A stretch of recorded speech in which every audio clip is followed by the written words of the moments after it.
Ilan na po yung bilang ng mga Pilipino na naiuwi na at ilan naman po yung nag-aantay po or naka-line up na po para sa repatriation? Okay. Meron tayong mga 1,840 na nauwi na through government-sponsored airfare, plane tickets. Pero meron pa labis na bilang dyan, mga 2,300, yung mga natulungan natin dumating post or pre-repatriation assistance. Pero yung sa commercial and chartered flights, naka-apat na tayong chartered flights, ay 1,840. May napipinto darating this Friday and Sunday. So aakyat ang bilang higit kumulang mga 700 ang laman ng dalawang eroplano na yon. So aakyat naman muli ang ating bilang at patuloy lang po itong effort na ito. May mga fly-out points identified, Egypt, Saudi, and UAE, and may mga land crossings papunta ron sa fly-out points na yon in the case of Bahrain and Kuwait and Qatar, kung saan either closed or restricted ang airspace.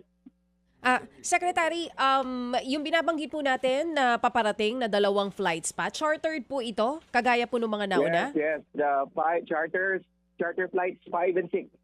Kasi naka-apat na tayo. Same so, din. 5 and 6 ang padating. Okay, chartered flights 5 and 6. Doon po sa naunang nitong nakaraan lang kung saan ang nasa balita po sinundo po mismo ni PY Kaunan, yung ating mga kababayan. Nag-land travel po sila papuntang Saudi Arabia. Ito pong dalawang susunod na chartered flights na darating. Ganun din po yung mangyayari. Saang mga bansa po galing po itong mga nagpapa-repatriate? Yun yung sa 4th charter flight, si Admin PY Kaunan. Ngayon, out of Saudi Arabia yon. Kasi nga, yung land crossing ng mga taga-Bahrain, Qatar, Kuwait. At pati taga-Saudi na rin. Ngayon, itong 5th and 6th is UAE.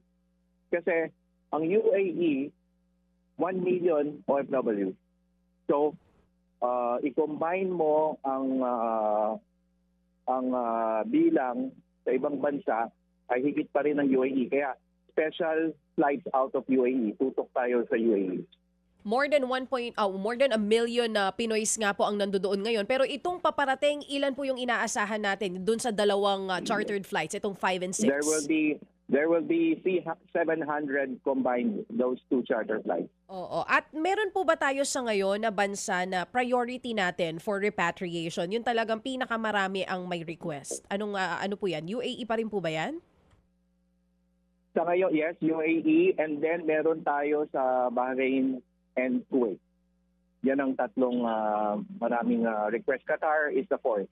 Oo. So yan ang apat na binibilugan natin ngayon. Mga kapatid, para sa iba pang mga balita at impormasyon, sundan niyo po kami sa X, Instagram, Facebook at syempre sa TikTok, True Network PH. Mag-subscribe din po kayo sa aming YouTube channel, True Network. May website din po tayo, truenetwork.ph, at pwede nyo rin po kaming mapanood sa Channel 19 ng aming True FM TV. Lagi pa rin makinig sa radyo dito po sa 105.9 True FM dahil dito, lagi po sa'yo, kapatid. Ito tayo sa totoo, tunay at tapat.